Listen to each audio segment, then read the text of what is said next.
I'd like to begin by just sharing some personal experiences I've had with running in my life. I started running in elementary school when I was in grade 5. It was actually my mother who got me interested in running 10-kilometer races. And for a large part of my life, I found running to be quite joyous. I truly experienced bliss while when I was out running. It was easy, it was effortless. It helped calm my mind. If I was anxious or stressed, it became almost a drug. And then one day, like so many runners, I became injured. And an injury wasn't new, but this injury just wouldn't go away. It was a tear in my calf muscle. And I fought and struggled to rehabilitate it, to get it better, but I just could not seem to get back to running. I became actually quite scared because I didn't know what to do. When you're ready, move to the next slide. Well, I found it difficult to physically go for a run. I started to notice that running was a part of my life, even not as a sport or an activity, but actually as an emotion. When I felt that things were challenging in my life, whether they were jobs or relationships, I just ran. I ran until my life had got to the point where I couldn't actually do it anymore. I couldn't run from my life. So I reached this interesting point where I physically was unable to run, and now I was also not able to use running as an escape mechanism. In other words, the emotion of running away from a problem. I just couldn't do it anymore. I had to learn some new skills. And those skills were about staying present in the storm or the chaos. When you're ready, move to the next slide. I think running was something I did because of fear. I didn't want to experience strong emotions. And I didn't have the skills to deal with them. It actually took until I couldn't physically or emotionally run anymore, where I learned how to accept chaos. Chaos may sound like a bad word, but in fact it's a normal part of the randomness of life. When you're ready, move to the next slide. Edward Lorenz coined the term chaos theory, which basically says that no matter how predictable you think an event or the event of an outcome will be, the outcome of an event will be, based on what you currently see, there are things that are unpredictable, things that you cannot control. You've heard of the butterfly effect, perhaps. And it's stated in many different ways, but essentially it says that if a butterfly flaps its wings in Brazil, it eventually can set off a tornado in Texas. So sometimes we'll see something like a tornado, and we don't think how far back or how many different events it took to cause that tornado to happen. Tornadoes do happen. Sometimes we can predict them, sometimes we cannot. Chaos is an unavoidable part of life. We can work very hard to try to prevent chaos or control it. But as soon as we begin to accept it as a normal part of life, we can work with it. When you're ready, move to the next slide. Part of working with chaos is taking the time to fully experience it. Witnessing the chaos, consciously acknowledging sensations associated, can lead to actually a lessening of the symptoms. What if you could stand in the middle or the eye of the storm with your eyes wide open, your arms spread wide, and fully experienced all the sensations of chaos? Is there an opportunity to learn? Learn about what happened.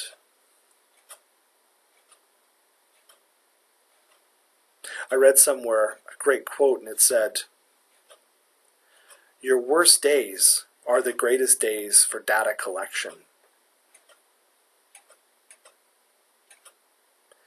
What if you just ran? Would you be able to learn or collect any data? When you're ready, move to the next slide. We're now going to do a meditation, which is a meditation visualizing a storm and remaining calm in the storm.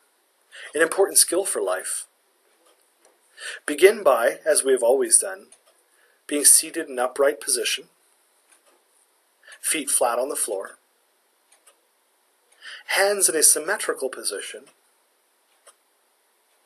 and a sensation that your head is floating. At the sound of the bell, we'll begin the meditation.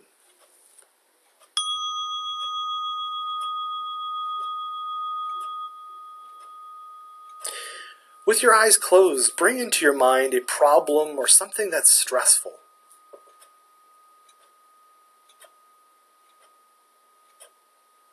See this problem or this stressful event as a tornado.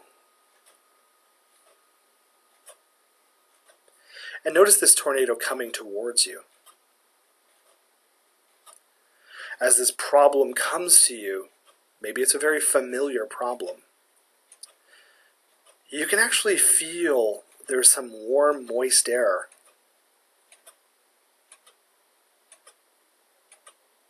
You may notice a slight trembling of the ground, almost a rumbling. And the mist of rain, it starts to envelop you.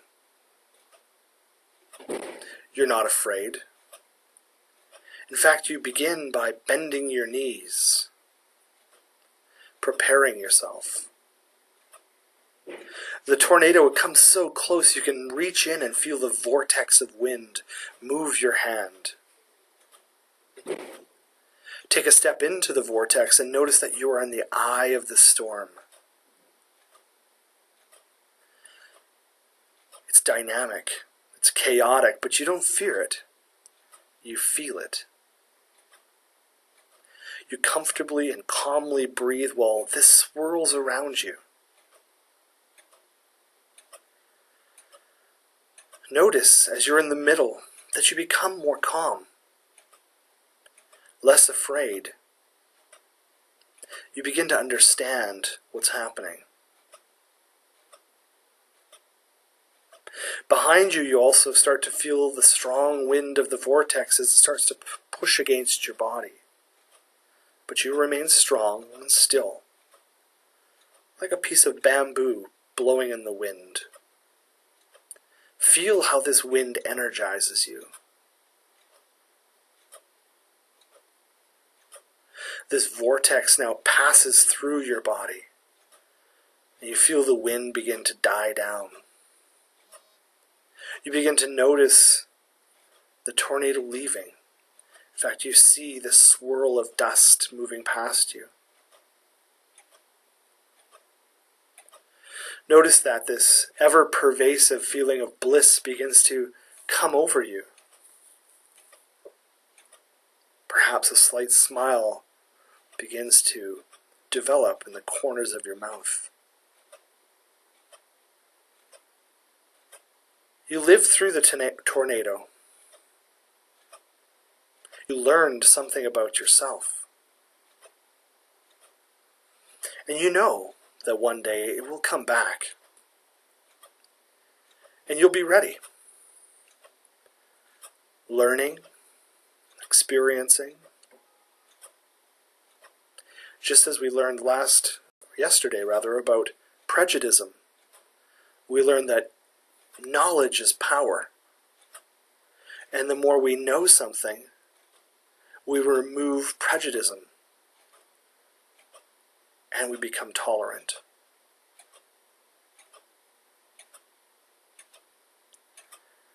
Take the next minute before the bell rings just to sit in silence, just focusing on your breath.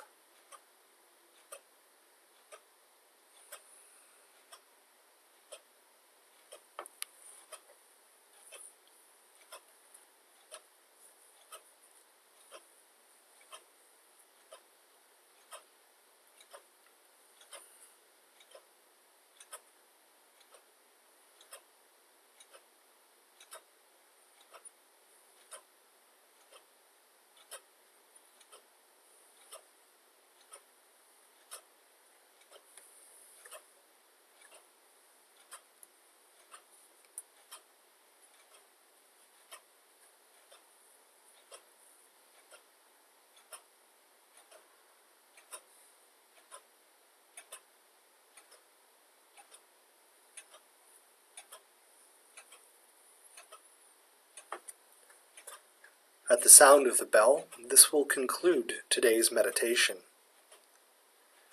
We'll look forward to connecting again tomorrow with a new meditation and a new topic.